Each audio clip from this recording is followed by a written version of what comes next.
Are you seeking to understand who you are, what you want from life, and where you fit into this busy world? The Man That Can Project Self-Discovery Program is the program to help you answer those questions. This program with 3 comprehensive modules helps you get clear on who you are as a man, what you want from your life, and where you can set yourself up to thrive. Throughout this program, you're going to dive deep on some of the life's questions that only the most successful people ever spend time to answer. It's not only about standing out in this busy world, but it is using your life experiences to create a better life for yourself.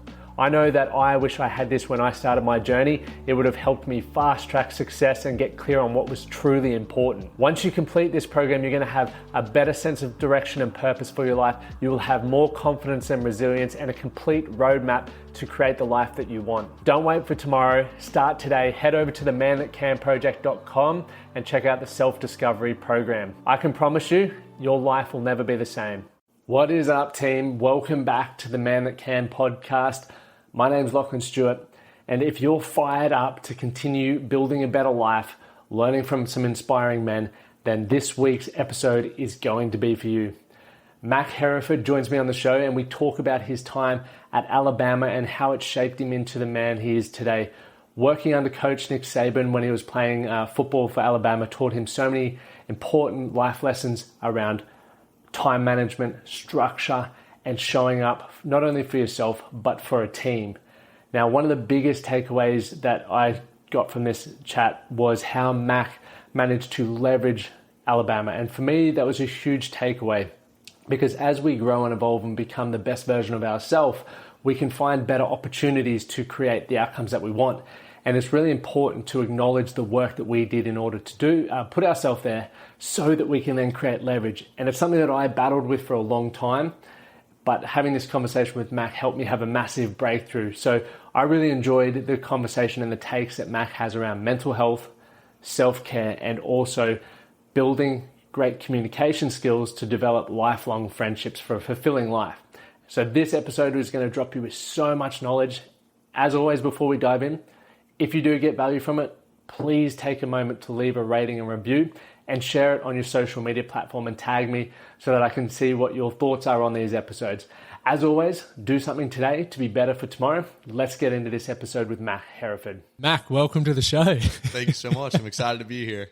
Mate, I am pumped to have you on. I've came across you the way that I guess I've met a lot of people here in the States is people that I've followed for years or people that I've met since being in Nashville. Whenever they tag people in post, I'm like, they're probably a buddy of his. Maybe I can be buddies with them. And it's kind of weird when you say that out loud, but then I started following your stuff. You played football, which is gridiron, or we call it gridiron NFL. Is that that's what you'd call it? Yeah, I mean, footy? Well, we just call it football. Yeah, football. Yeah, like college football, NFL football, you know. Yeah, all our audience, when we say footy, there's like rugby league, rugby union, soccer. There's so many different ones. Anyway, played football.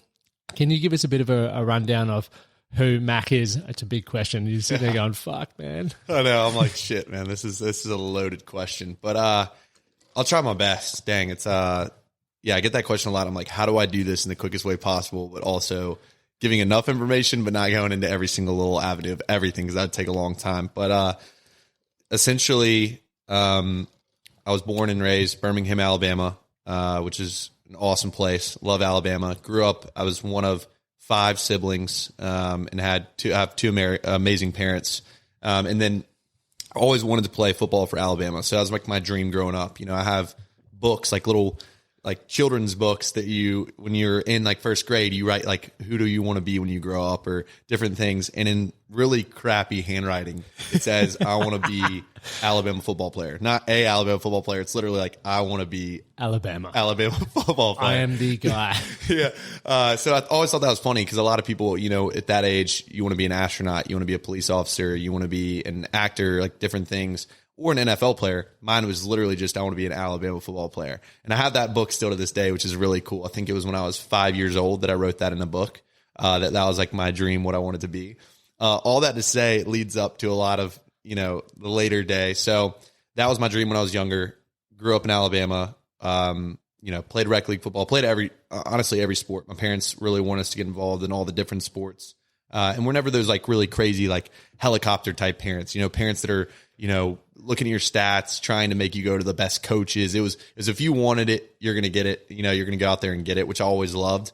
Fast forward, I had an opportunity. I was in Alabama, had an opportunity around ninth grade to go to a boarding school. My oldest brother played a lot of competitive tennis. We all played competitive tennis around the United States, or I'd say predominantly the South.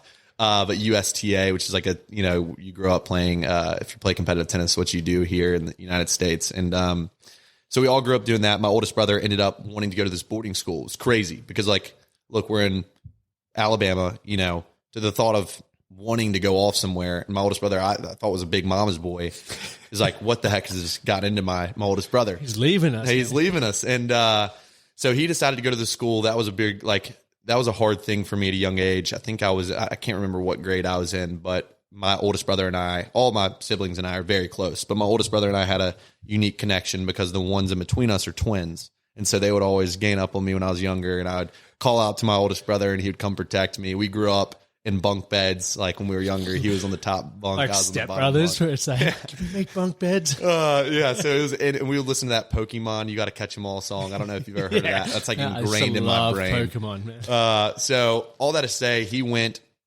Pretty crazy thought, pretty crazy thing that happened because again, it was just something I would have never thought about.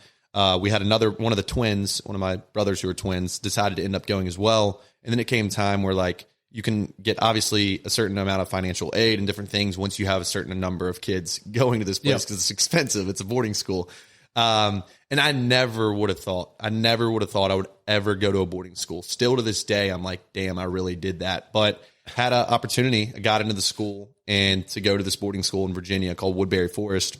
And I remember that being another kind of pivotal time in my life where I sat down and I really didn't know what I wanted to do. I was playing sports at the high school I was going to in Alabama, loving it. But also, I didn't know if I would play at Alabama or get college opportunities playing at that school.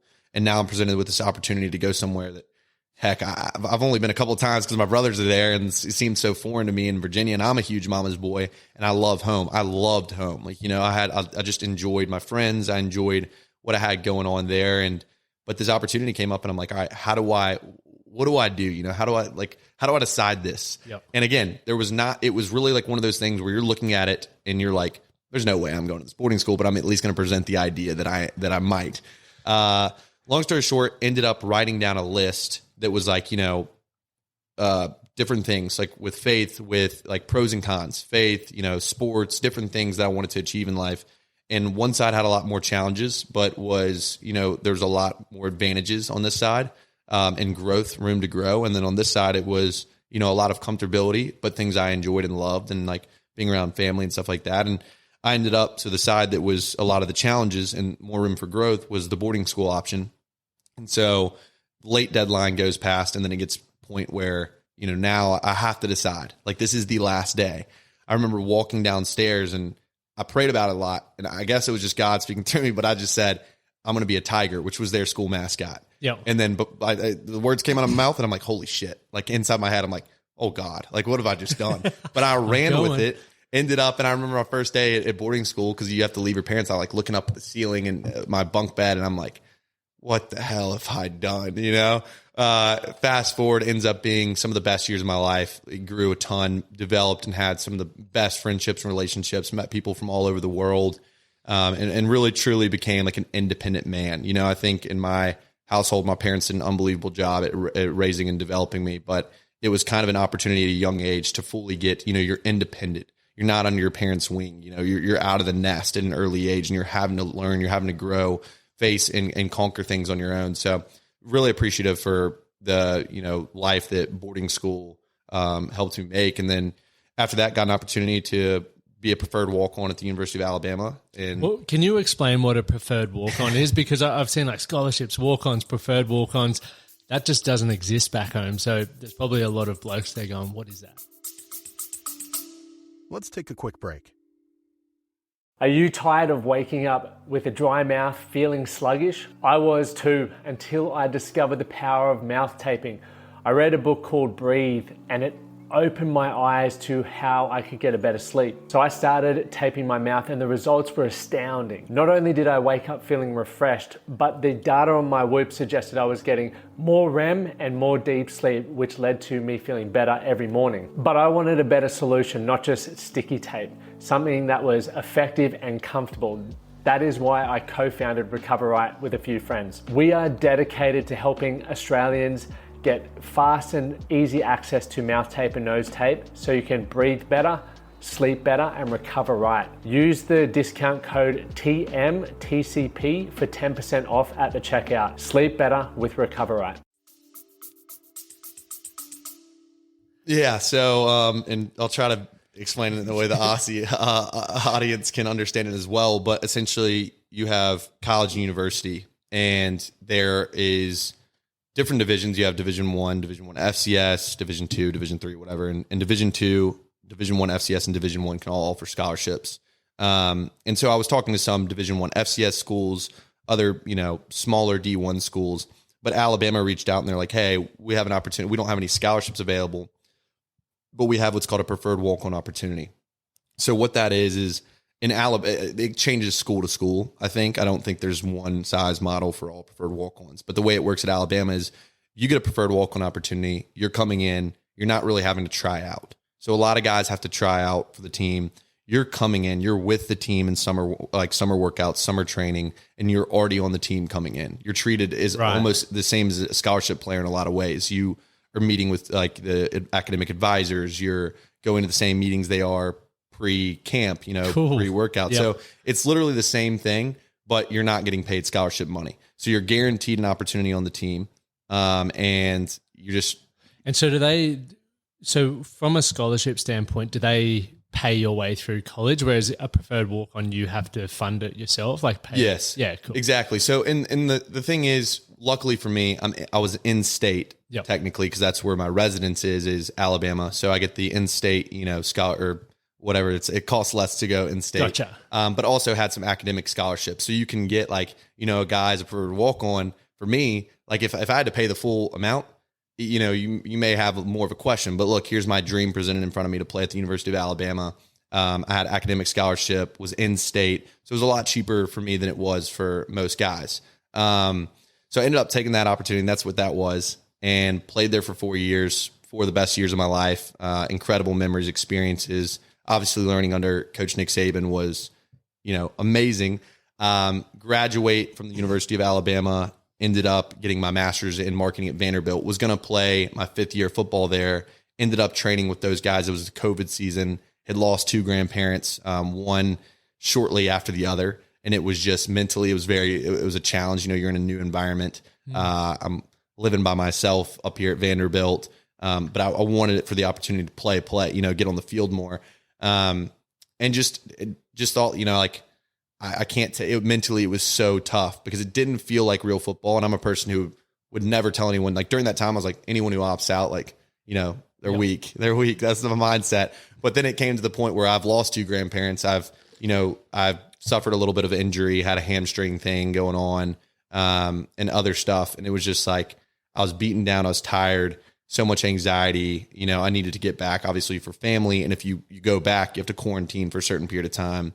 And I was rehabbing injury. So it's all right. If I go home to see my family, which I was very, very close to my grandparents, extremely close. If I go back to see my family, I'm giving up, a lot of weeks. And at that point, okay, then I come back in no program. I talked to Coach Derek Mason, who was the coach at the time. Awesome guy, and really took a time to meet with me and work through this decision when he was in the midst of a COVID season trying to lead a football team. So I have a lot of respect for him too, Derek Mason at Vanderbilt. But met with me a couple of times, and it was no coach would say, hey, you're going to play when you get back. You know what I'm saying? You can't promise that. You can't promise that someone's going to play because I miss 5 weeks of the season, 4 weeks, however many weeks it is. It's not fair to those other guys who've been there. And all in all, decided to go back home, but finished my master's in marketing.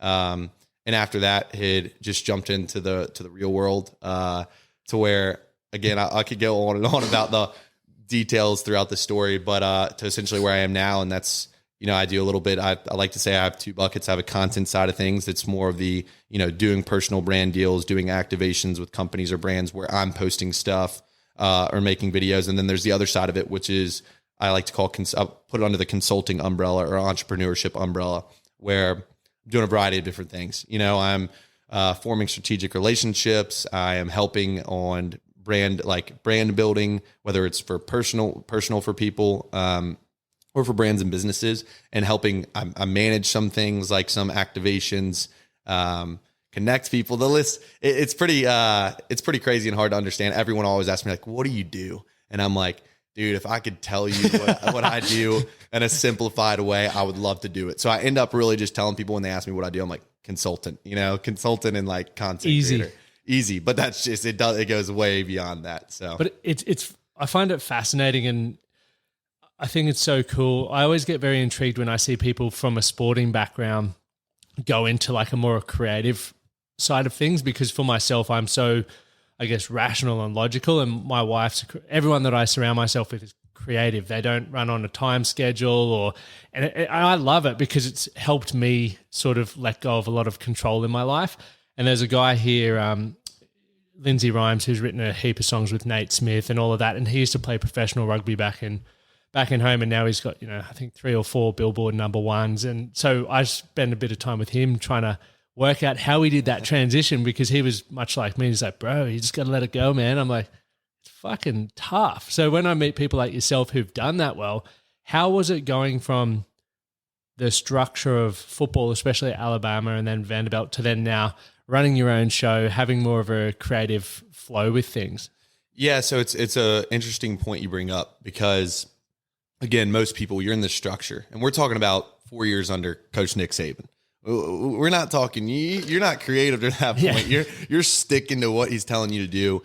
Everything is methodical in a science. I can remember practices, literally it'll be 12 to 14 minute periods, which a period is just like, a certain time in practice. So it may be period 1 is 7 minutes, and that could be walkthrough. Period 2 is routes on air, which is like we're running routes and just catching footballs from the QBs. That could be 3 minutes, whatever, however many the time is. Everyone was like this on the dot. Like the craziest thing was if we were to, if a guy were to have a mix up or something when we're doing what's called team, which is you have the first team offense versus the first team defense, and they're playing against each other, and there's a mix up and they have to redo a play. Saban accounted for it to the point where you're still going to finish on the exact dot of time that he has. It was like magic. It was magician type shit. So all that to explain, I went from that insane structure, that like life of structure, and I really thrived in it. I thrived in that environment because I would do football. I'd wake up in the morning. Football was my main purpose, was the main thing I was doing and putting all my time and energy into. And then following practice, I had time to be a little bit creative, make some connections, go out, do community service, whatever it may be. And to where now it's a challenge, I would say, because I've grown to be more and more creative throughout my life. I think I had kind of a seed planted in my head, midway through college around sophomore, junior year, where it was like, okay, this creative, this entrepreneurship type, seed was planted. And I started to become creative to where now I feel like I'm really creative is like my thing. I would consider myself a creative, which is interesting because again, I was in this structure. So long story short, I know I made that a lot longer than it need to be. No, it was interesting. It's been a challenge. I would say that it's really difficult because I think there's a side of me that needs structure still. I think that deep down, I thrive with a little bit of structure and doing things at certain times, in which the way I've kind of dealt with it is I've applied a little bit of structure with maintaining my creativity. What I mean by that is I have certain times. What's the most important things I need to do? I need to pray. I need to, work out, exercise. I need to spend time with others, check in with people. Those are some of the most important things. So what I do is I structure those things out. All right, I'm going to work out these days every single week. I'm going to work out at these days every single week. And I'm going to make sure to call people, at least once a day or check in with somebody, make sure to get some extra exercise, whether it's walking outside, enjoying a little bit of nature. And then I structure everything around that. So I have the main things that I think are really healthy for my mental, for my body. I prioritize those and put structure with those things because consistently do them, then I'm going to consistently be happier. And then the creative just comes everywhere in between. You know, it's weird. The life of creative is crazy because back in the day, it was like I just wanted to do 24/7. I want to do stuff all the time, but also it's some days I feel like, dang, like the light bulb is spinning. I'm ready to make like $1 billion business idea. The next day I'm sitting at my house and I'm like, well, shit, what do I do now? You know? So it's a hectic lifestyle and it's been very challenging. And I would say I definitely don't have it figured out yet. You know, I'm still working on it, but I think it's definitely an interesting thing. I don't really know. Do you feel that you've produced better results? And if we look at results on outcome based on moving you towards closer to where you want to be, do you feel the place you're in right now is working well for you? Or do you feel if you maybe did develop, sort of have that more structure like you did when you're at football, you would be, I guess, moving quicker? Does that make sense? Absolutely. Yeah. I think that the way I'm doing it now, great, but I can be a lot better. And I think being better would require me to do a better job with planning and structure. I think one of the big challenges for me is like my calendar, you know, scheduling, and I'm a one-man team. So it's very difficult to, so-and-so wants to meet this day. So-and-so wants to meet this day, you know, when I don't really plan anything crazy in advance. I like to keep the creativity and spontaneity, spontaneity. Spontaneity. Spontaneity. To things I do. I think it allows me to be creative and allows me to have, you know, joy doing those things. But that's something I know that if I improved, you know, and worked on, whether it's scheduling, it's being more organized. Those things are definitely things that can help me be better. So I'm not, to answer your question, I'm where I need to be, but also I need to be better. And I can do that. It's interesting because I come at it, from the complete opposite side. And as I was saying earlier, my whole family is pretty much creatives. They are all creatives. And so I get really irritated when it's like, this is a meeting, you just schedule it. And they're like, yeah, but what if I'm writing a song and it's going real well? And so I understand that. I'm starting to appreciate that a lot more now.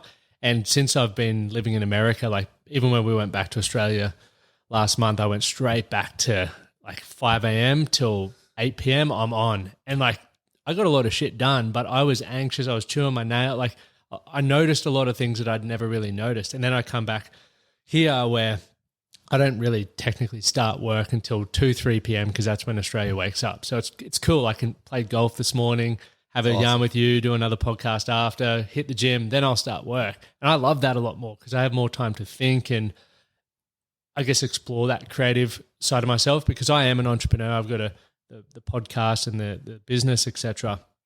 And I love letting go of control a little bit. So probably to back your point up, I think having too much structure, it made me successful. However, I don't think I really enjoyed the success as much as I was telling myself I did.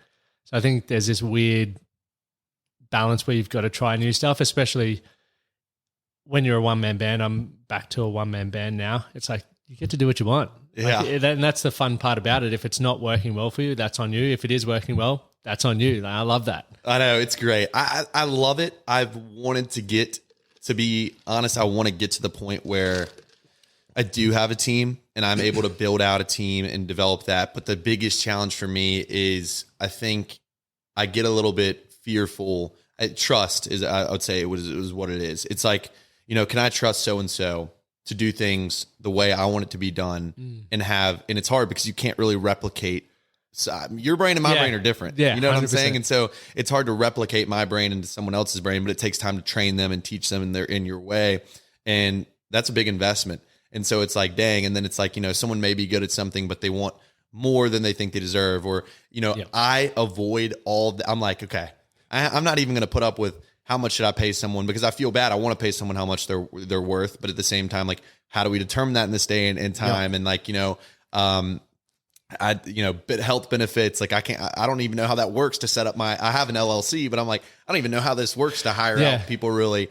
But I eventually do want to get to the point where I have a team because I do think it'd be helpful, but the one-man band thing is pretty great because you can live, you know, completely in the present and it's kind of like you're on your time 100% of the time. But all that to say, I think that one of the things I would like to tell people, or I think people should hear, is that whether it's in, you know, with business, whether it's with sports, at the end of the day, if you're doing something a certain way and it works for you, keep doing it. Keep doing You know what I'm saying? Keep doing it. Pursue what makes you happy and joyful. Because a lot of times I think even when I see football stuff, people will say you have to run a route this certain way or you have to get in a stance this way. Well, I watched guys like Jerry Jeudy in college who coaches always try to tell him, Jerry, you cannot be running a route like this. What is this that you're doing?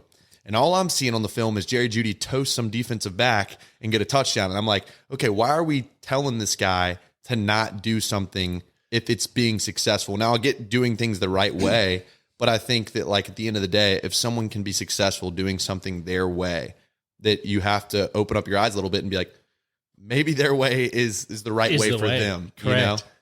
It's interesting when you speak about that because there's frameworks to get all kinds of results, whether it's health, business, relationship. It's like you do this and it should move you towards this outcome. And everyone's so unique in, as you said, your brain's different to mine. So what I define as success or a great relationship or good health is completely unique, and how I go about getting there is completely unique. And I try stuff. Actually, I heard you talk about this on with your branding on a branding podcast you were doing, where it's like you saw a TikTok or something like that, and then you did it, made it your own thing, and it blew up. Like I think it was this one Five-finger challenge, yeah. blew up, and I'll put that in the show notes for everyone. It's pretty wild. But you see things, and then you put your own unique spin on it, and you go, if it can deliver that outcome, and you just test stuff, and that's put you in the position you're in now, where people are like, oh, Mac thinks about things differently, and he can provide these different results. You may not win the result every time, and you're not. Do you fear failure? Actually, before I carry on there, I would say sometimes, but not. It depends. It depends. I think on like, do I feel failure when it comes to, I don't even know if it's really necessarily failure that I fear. I don't know. I can't really put my finger on it, but I guess sometimes I do. But to the extent of video creation and learning about content side of things, not really. Like I've been out where I've done a deal with someone and they're like, you may have an hour time frame. You're going to be around these certain people with these certain kind of assets. You need to come up with some stuff, and I will bank completely on my raw ability. I won't go in with like a document telling me here's some ideas, which I do now. Yeah. I do now, but I wouldn't fear it in those situations. I would go in there and just let it rip and just trust myself and trust my brain, and worked. But and that's ballsy. That's awesome. It is ballsy. Yeah. That's so brilliant. So then, I guess for a lot of people, they fear failure, and you went about trying those new things to help you move the needle forward. And a lot of people won't do that. They'll see a specific, they might follow someone on social media and they go, I need to do exactly what Mac's doing or exactly what Lachlan's doing, and it should get me the result, but it doesn't. They may not find it fulfilling. It may not feel integral to or authentic, which a lot of people are, especially with TikTok, right? Like they do the same crap that everyone else is doing, and you're like, that's just so disingenuous. I don't feel like that's authentic for you. And I find myself in that position because at the same time, when you're trying to grow a business and build a brand, there are things that work, right? You have to jump on trends to a degree, but how do you put your own flavor and your own spin on it? And I don't think you can get there without having the time to be creative and think about things and test things. 9 out of 10 may be crap, but it's that 1 in 10 that you're sort of looking for, that then you get the feedback to go, oh, that's really awesome. That could work.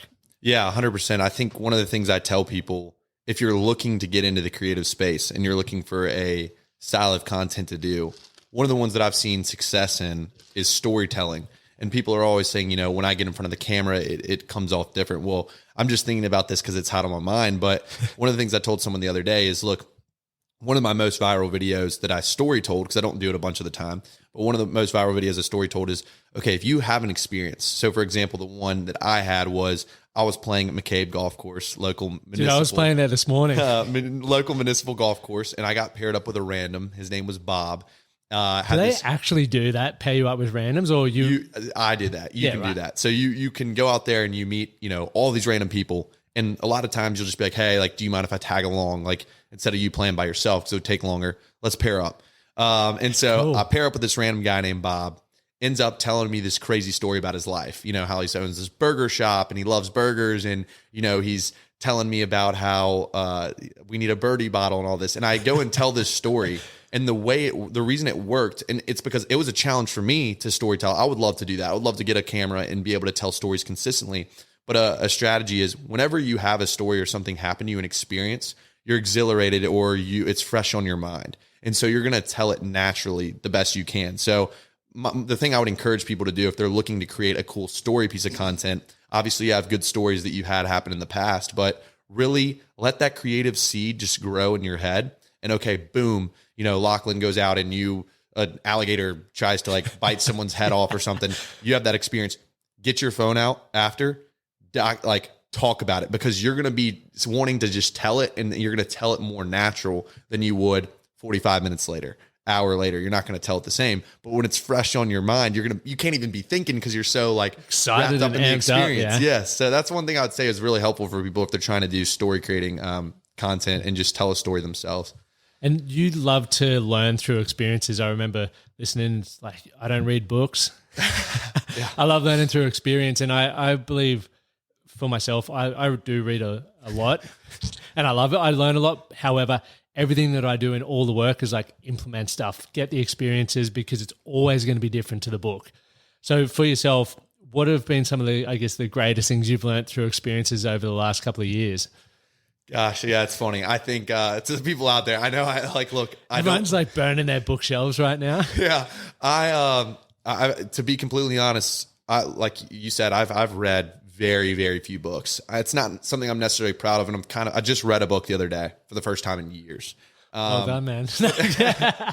But it's for some reason, like you mentioned, for me, I see so much value because books are very helpful. And I've seen a lot. Again, it goes back to the thing of do things the way that that makes you the most successful. If books help you a lot, read books. You know what I'm saying? If it experiences like it is for me for the most part, and you enjoy that and love that, do that. I think there should be a happy medium. I think I should read more books, to be honest. But all that to say, when it comes to experiences and learning, I guess it's not something I can necessarily put my finger on direct thing. I think the thing that I've learned the most is communication. I think that is one of the most valuable assets anyone can have. And I think the ability to communicate and have social skills, whether it's, okay, we're meeting and we're talking and this experience happens this way and you react a certain way or you feel a certain way, getting to know people and hear their stories, whether it's a plumber or whether it's a garbage guy, whether it's a, NBA all-star, a comedian, whoever it could be, really taking time to hear different individuals' stories and putting myself out there in situations that maybe are uncomfortable for me, I think is one of the things that's helped me garner a lot of experience in communication. And again, when I say I can't put my finger on it, it's more like there's so many things I've picked up, and they're not necessarily, it's not like I can be like, hey, here's, I could probably give some sort of course on communication or social skills, but it would take me a lot of time to really go and think about it. It just makes it, easier for me when I meet new people to be able to communicate. And if someone acts a certain way, I can, know, okay, I shouldn't talk here. Or maybe I should ask them how they're doing, or, and I feel like just, again, that ability and knowledge to communicate with a wide range of people and just about, I feel like I could be in a room with just about anyone and somehow get closer to them. And that's what I want to do. I want to hear people's stories because I think that people's stories, when you hear about someone, it makes you care about them more. And so I'd say, yeah, for sure that just the ability to communicate better. It's such an undervalued skill, communication. We all talk, like everyone, we learn, for example, at school, it's like English, you'll learn to read, write, and communicate, but you don't really, communicate, but you don't really learn to connect with people. And especially today's, we'll hide behind phones. It's like, I fell into the trap of thinking sharing reels with my buddies was actually catching up. And it's quite funny, right? You have a bit of a laugh with some of that, but actually spending the time to go face to face because you see the mannerisms and even, catching up with you.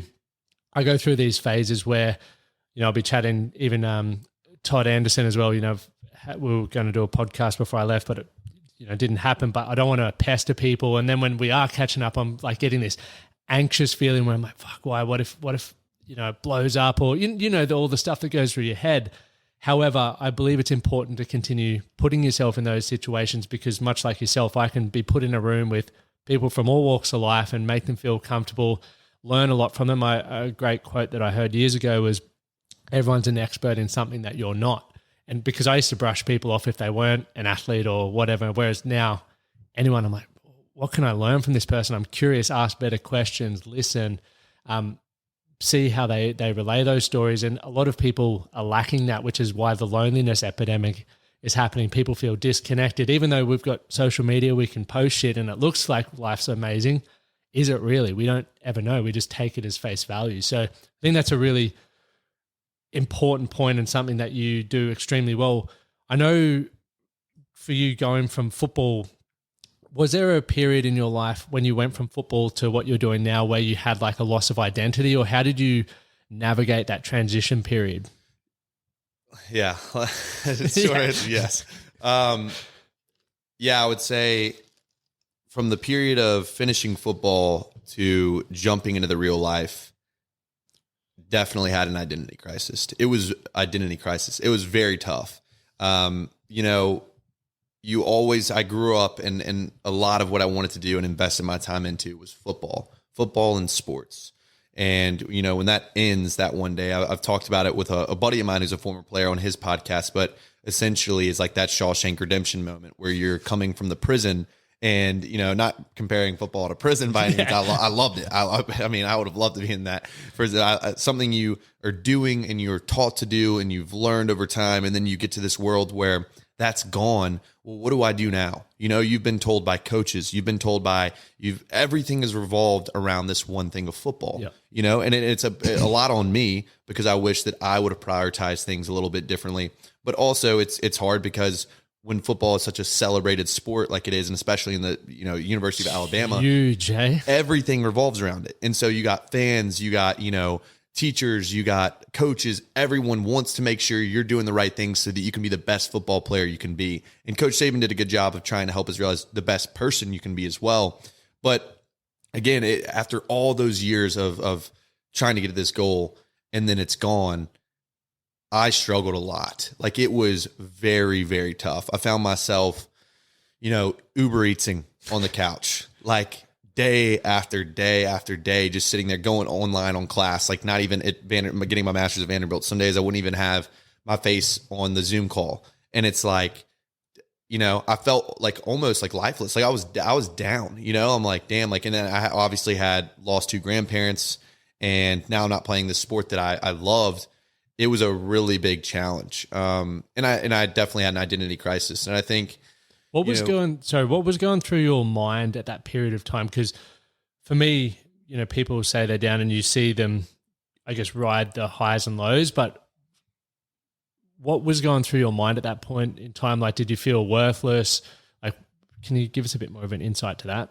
Yeah, I guess I felt, transparently, I didn't know. I was like, what am I doing anymore? And I was sitting there, like I said, every day I was like, I'm going to go to class, like I'll do this, but like I had a deep love and rooted a lot of my priorities, as well as, put a lot of my purpose into football. And so I felt like I was purposeless, I was like, what do I even do now? Now I had things that held me, afloat during that time because obviously I had a purpose and I have a purpose. And so, the things that would keep me going is that the fact that I was already working kind of when I was in college. I was already doing things to prepare for this time.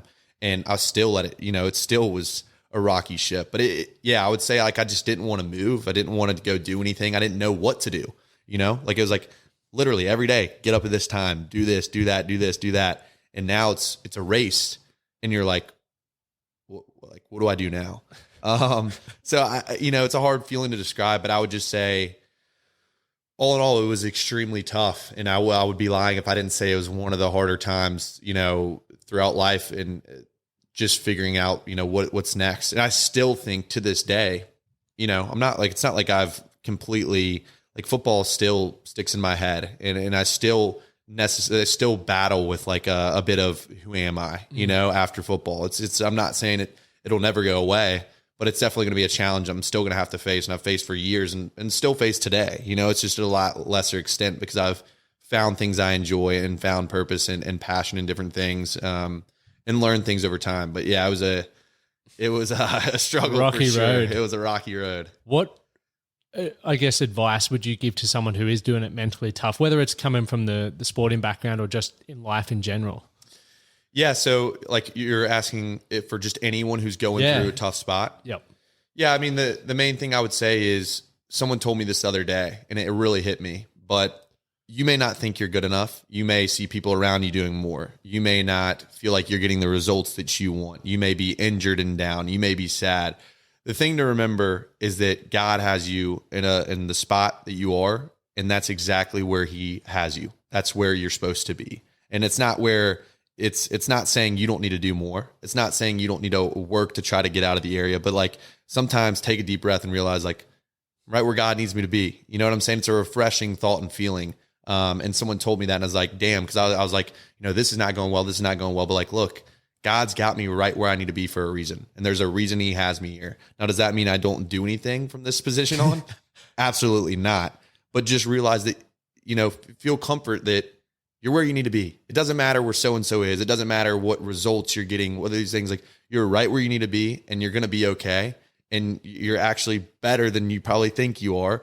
And just to take it one day at a time and really focus on the fact that like, you got to have faith in certain things and just realize like, it's going to be okay. But that's like the main thing. That's one of the main things I would say. There's a lot of other things I could say, but that one was fresh on my mind just because someone told me that the other day. I was like struggling going through with some stuff and I'm like, and the person looked at me and he's like, God's got you right where you need to be. And I'm like, what am I thinking? Like, he's like, you're a lot. And then you start thinking positively about the things that you're able to do. For me, I'm like, wow, I can play all these sports still. My body still works. I'm able to run. I'm able to breathe, wake up and sleep and do these things and transform your mind from a mind of, lacking gratitude to a mind of gratitude.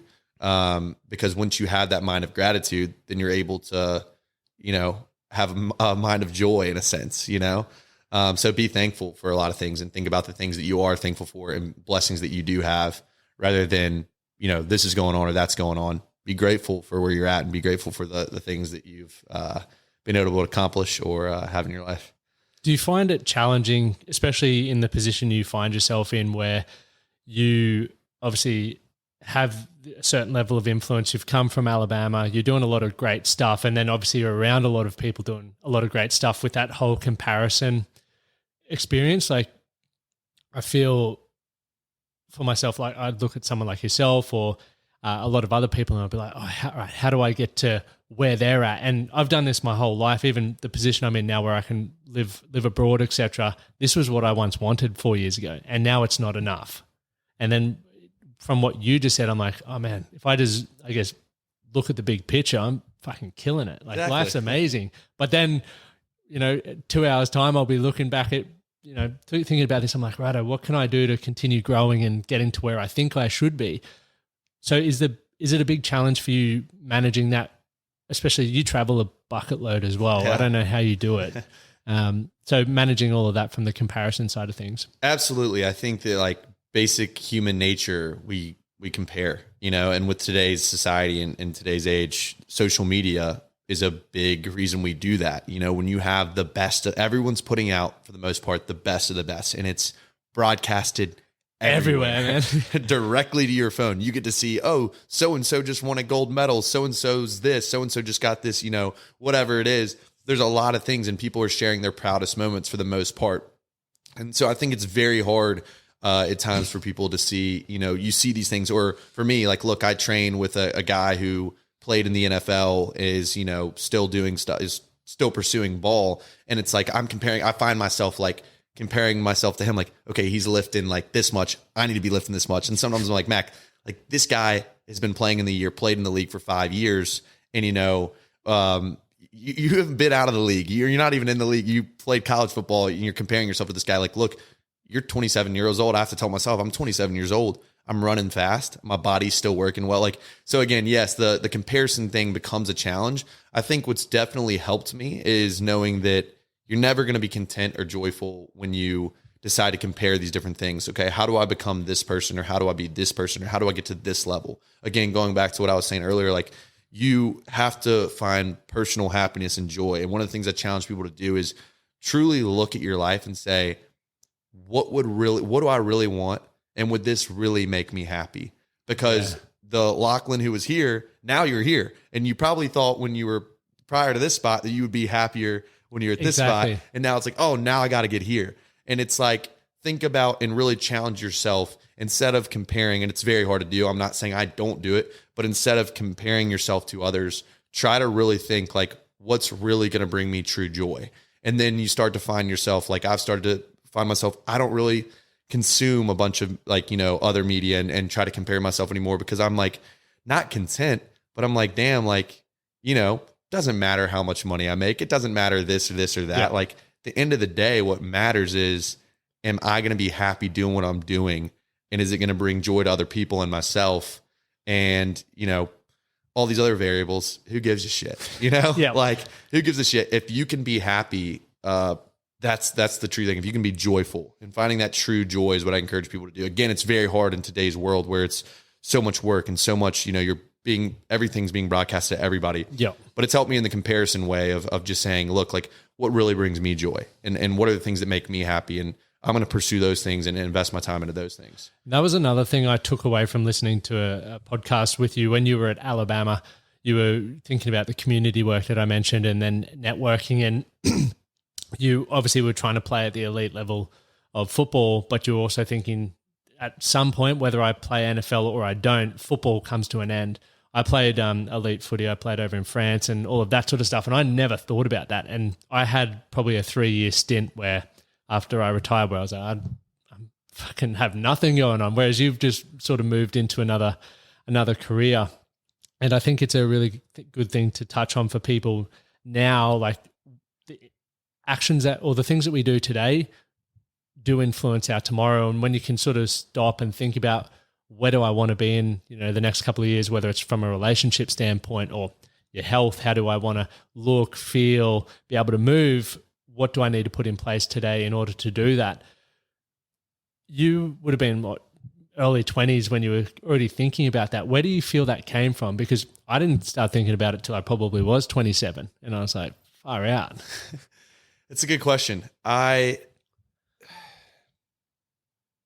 just thinking about it right now, just to like really because I guess it came from just a drive that I think it's, a God thing. And I don't want to say that like in the sense of other people, it's not like God's like leaving them out to dry. Like he like left you out to dry or anything. I think it was like, I give credit to God in that area because I can't explain it or describe what it was. I don't know. And like I was in college and I just remember being motivated, and it was like, okay, I think it was more of less preparing that, obviously I knew football would come to an end someday. And I say that sometimes, but I think it was less of that and saying, how can I even grow more? How can I impact more people?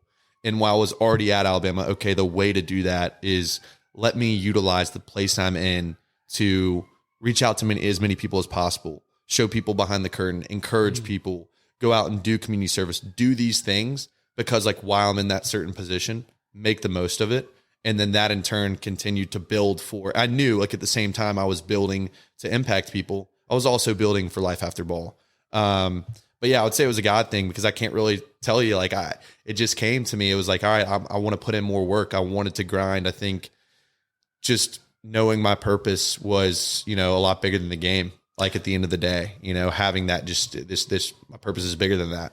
I got 2 questions sort of rolled into one, but did you ever feel when you were at Alabama and you were, I guess, showing inside the locker room, so to speak, and I guess leveraging the position you're in, did you ever feel, I'm thinking out loud here, like guilty, or I don't even have the exact word, but I know my wife's like a big celebrity in Australia and their band, etc. And we are afforded a lot of opportunity because of that. And I never want to leverage it because I'm like, I want to do it myself, but then I also know that it can help me impact more people and do everything like that. So I'm just trying to understand, did you ever experience that? If so, how did you overcome that?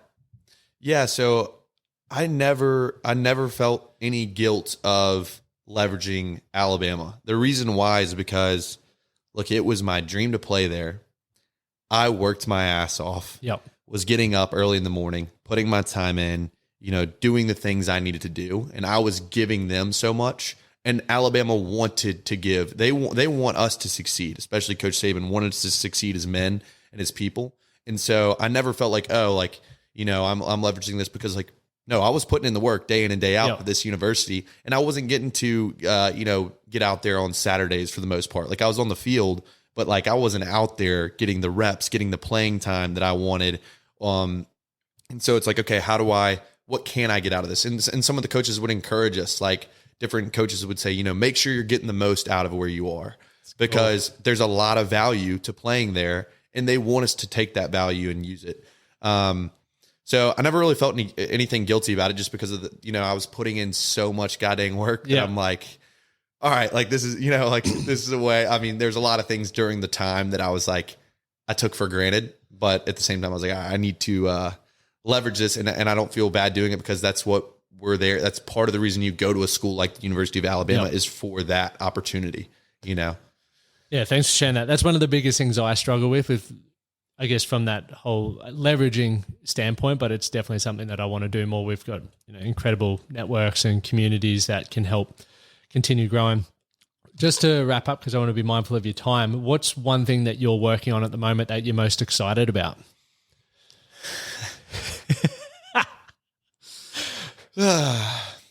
I would say this sounds cheesy, but you know, I could say some sort of business venture. I could say some sort of content thing that would be really fun. But in all, I would say maybe it's not exciting, but the thing I'm working on the most right now is just really taking a step back and realizing, you know, I've done all this stuff in the workspace, and realizing, look, it's time to elevate me and my personal happiness, my mental health, and the things that I want, the way I want to feel, and the things I want. So I'd say my big project right now happens to be myself, and I'm challenging myself, because it's hard as a, you know, a man in your 20s in Nashville, Tennessee, and anywhere, to do certain things to get to a certain spot. For me, that certain spot is like, I want to have a wife, I want to have a family, I want to be a great loving husband, great father. Well, how do I get there? Okay. And am I doing the right things to be able to get to that spot?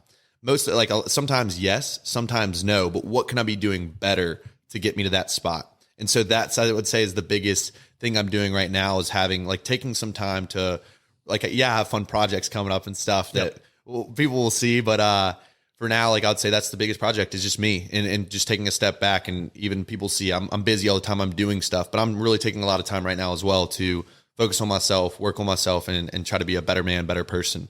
It's awesome, man. So I don't know if that's like exciting. Project Me. Oh, it is. Project Mac, but you know, but it's enjoyable to me, and it's been a challenge, because again, I love to be doing stuff all the time. And I think that I get, you know, so busy, but I revert back to what I was saying earlier. I think one of the biggest important things that I've realized is I've seen people who are very successful, and success doesn't always bring happiness. And you sit there and you wonder, okay, if I'm going to try to get there, that's not what I want to be happy. And so it's like, if I can create happiness where I am in the present and with what I've got going on, no matter how much money I make, no matter how much these other things, obviously there are factors that contribute to it. But if I can create true joy, just myself, then you have unlimited wealth. You know what I'm saying? 100%. You were the wealthiest man on the planet. If you can get that, screw having a yacht, private jet. Those things would be great. That would be awesome, man. That would be great. Don't get me wrong. Having some mansions and stuff like that. Those things would be awesome, and they are fun. I've gotten to go to those cool places, done those cool things. But at the end of the day, again, you're going to find true wealth when you find, true happiness and joy in what you're doing and who you are. And it's a lot easier said than done. But so that's why I'm really working on that, because I've realized, I've done some really cool things, and they bring me immediate happiness. It's in the moment, it's fun, it's great. But long term, we talk about longevity of being able to have residual joy, residual happiness, you're going to create that by sitting down and saying, what do I got? What makes me happy? And what kind of man do I need to be to achieve that? And so I don't think anyone has that figured out. Don't think I'll ever necessarily. I don't think anyone will truly have that figured out. I think that's part of life, but at least trying to dive into that and figure out ways, because again, I see it time after time. I see people just working, and they're not happy, and they can make more and more and more money. They're not happy. And I'm like, I don't want to do that bullshit, you know? Yeah, do it differently. Yeah. Dude, 100%. I think Project Mac, man, cool cool project to work on. I think it's important though, to your point, like you can always make more money, but it's like relationships. At the end of the day, there's a great book, 5 Truths of the Dying by Bronnie Ware. She's an Australian palliative care nurse. It's gone viral, but she obviously seeing people on death's door was asking them what would you do differently? And there was 5 things, and it's like I would have taken more risks. I would have not worked so much. I would have kept in contact with my friends, and it's like all stuff that anyone can do, regardless of where you're at in life. But whether it's because of social media, we all think we need to be hustlers and living on the yachts and all of that. And granted, that shit's cool, and I want that stuff. I love that. Don't get me wrong, but I want to have the relationships where you can call them when you hit rock bottom. It's like most of myself and Amy, our friends, are all having kids and they've got their houses set up at home, and we often find ourselves in our little 1-bedroom apartment here in Nashville, sitting around a table. We're like, we got a house back home. We could be doing the same. And sometimes you're like, we'd love to be doing that. But we're also doing cool stuff here with the hope that it sets us up for the future to do other things. And the most important thing is like our relationship keeps getting stronger. We've got our family, we've literally got the 3 apartments next door here as well. We're like this little, Sobro cult here. No, but like we get to have these cool experiences with people that we care about. And much like I started this conversation with, is I want to continue having conversations and meeting people like yourself who are doing cool stuff, because I get insights and perspectives, and I'm sure our audience will as well. And I've taken away so much today, especially from someone like yourself who has or is still doing so much cool stuff. But it's great to know that a real focal point for you is on yourself and thinking about the man that you need to become, because I think that's often overlooked in today's world. Yeah, I'm excited. I really appreciate it. I love conversations like this, because as much as you're figuring out one, we got to do this again, because I want to learn more about your story. Yeah. It sounds captivating, and I would love to even come on. I know you've probably told your audience knows you pretty well, but I would love to come and ask you stuff on your own podcast. Get grilled on the show. Yeah, but yeah. Again, I think that like the things that are important, you got to keep the main. Coach like Saban would say, you got to keep the main thing, and like just know the things that are really important in your life, and keep those. Like if you when you're making decisions, have those people in mind, have those things in mind, and they'll help you hopefully make the right decisions. But yeah, to me, it's a crazy world, because I think when people look at like value and stuff, there's a totem pole, and like business or not even in business, but really life. Like people look at like this totem pole, and a lot of people have money here. 100%. And whenever people come up to me and talk to me in business and they're like, we're going to make so much money, I'm like, door closed. You know what I mean? Because it's not about that. I think I love that. Like one of the things that people sometimes like, it doesn't make me a lot of money. My number one, I guess like priority thing, but I love relationships, and I love building relationships. I love nurturing them. I love having good friends. A lot of people are like, dude, you're just everyone's best friend. Like I may die one day and have no money to my name, but if I'm everyone's best friend, we won. Dude, 100%. We've done a good job. So I think that breaks down, and we'll wrap up, but it breaks down as well when people say they want money, they haven't thought enough. And this goes back to being more creative. I used to be that dude. It was like money.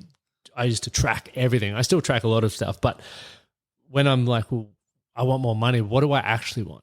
I want the opportunity to go play golf every day this week without having to stress about my finances or flying back to Australia, all of that sort of stuff. That's what I want, right? So when I'm sitting here and I'm talking to you, it's like, dude, we could go play golf right now if you wanted to have that fucking cool experience. Awesome. Like that's for me when I understand the value that money brings to my life. It's the fact that if Amy and I to have a kid, I could be a stay-at-home dad and we can, go live in Spain or France. Like that's cool. That's what I'm about. It's not necessarily making another $1 million.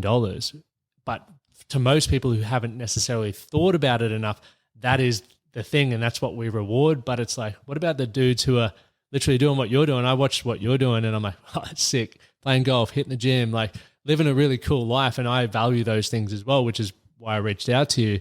So I don't think we give enough thought into why we actually want money and what the money gives us, because that's the true value of it. Exactly. But Mac, where can people follow along and find out more about you? Quick side note. I know this will air a little bit later, but one exciting thing that I am doing is I'm playing in it's called the Celebrity Poker Tour May 4th weekend, so not this weekend. Yeah, well, Dude, we'll get to look at this after Yeah. and think how I did. So I'm planning that in Las Vegas, Celebrity Poker Tour, which will be a lot of Really? fun. So we'll get to see. Yeah, we'll get to see after. How do you go with poker? I love poker. I told someone the other day, I think that it's one is it gets people together, and I love anything that brings people together, that people can, we can get a table like in college. I had football guys, fraternity guys, all playing poker. So it brings people together is one thing. So it has the community aspect to it. But also, if you look deeper into the game, there's a lot of similarities to life. I told someone this the other day. I'm like, okay, I get dealt, a certain group of cards, just like you get dealt a certain situation in life. You have to look at that situation, evaluate it. Is it worth continuing to bank in and throw coin or invest time, invest money, whatever it is? Do you want to keep investing in these cards in the hand that you're dealt? Or do you want to let this one go? So it could be, like business opportunities. Like a lot of times I'll get something and I'll be like, dang, this is a lot of money. This is a lot of like benefits. This is a great opportunity, but is it the one? And a lot of times you got to let a lot of those cards go. You got to fold them for the chance that you're going to get a great opportunity. And there may be times where you ride a certain hand that's dealt too long and they get to the point where you've lost a lot on it. Shit, I find myself in poker all the time. Call. That's the chips stack up in the middle of the table. And I'm like, damn it, it's too late now. I go all in and lose every goddamn thing to my name, but I buy back in and I keep going. And just like life, you fail, you have a problem, you get back in there and you do it. But all that to say, that's such a good metaphor, long dude. thing on poker. Poker, the metaphors are crazy when you talk about poker, but I really enjoy it for the community and the relationships it's brought into my life and the people that I've played it with. And, and again, sorry to like go on the poker wave, but it's because you see when I lose a game, sometimes I get really upset. You are dealing with money. Yeah. But at the end of the day, it's like what's important to me. I'll go in there and I'll get rinsed by my friends. Like, like just absolutely taken to the grave per se, and all my cash is gone. And I leave the table sometimes. My friends are like, "You're free money." I'm like, no. Like, I'm like, look. If I paid, $100 to sit down here for 2 hours to hang out with my friends, by God, I'll come give $100 to this pot every single day because it's a lot of fun. And yeah, I love the game of poker. So I'm excited for that tournament. We'll see if I win. Man, I'm keen to watch. That's going to be awesome. It's going to be live streamed. I don't know how much airtime I'll get, but it's live streamed. 65, I think, players all over the country. Got like famous boxers. There's people from Netflix shows, football players. That's sick. Artists. It's a ton of cool people, and I'm really looking forward to it. So, dude, good luck. Thank you. But yeah, people can follow me, I guess, on TikTok. It's just at MAC and then HEREFORD. And then on Instagram, MAC_HEREFORD, same as it is on Twitter, on Snapchat, and then Snapchat. I keep forgetting about Snapchat. Snapchat sneaks up. Maybe on I'm old, man. Snapchat's got some more features now, and it's changed a little bit. It's more than just a communication app these days. Yeah. It's pretty cool. But yeah, find me wherever, and hopefully we can talk again sometime. I've really enjoyed the show and really enjoyed the questions you've asked and the conversations we've had. So, Matt, I appreciate you giving me some of your time. I know you're a busy dude, but it was awesome fun. And for everyone listening, all of the social links are in the show notes, so you can just click it and check it out. I'd highly recommend checking it out. And depending on when this airs, I might try and get it out before the poker. But if not, I'll put a link to the replay as well. But thanks for coming on, mate. 100%. Thank you for having me. Cheers. Thank you for listening to the Man That Can Project podcast. My name is Lockie Stewart, and I hope you enjoyed this episode and found it helpful. If you did, please take a moment to rate and review the Man That Can Project on your favorite podcast platform. And don't forget to subscribe to stay up to date with our newest episodes. We'll see you again next time.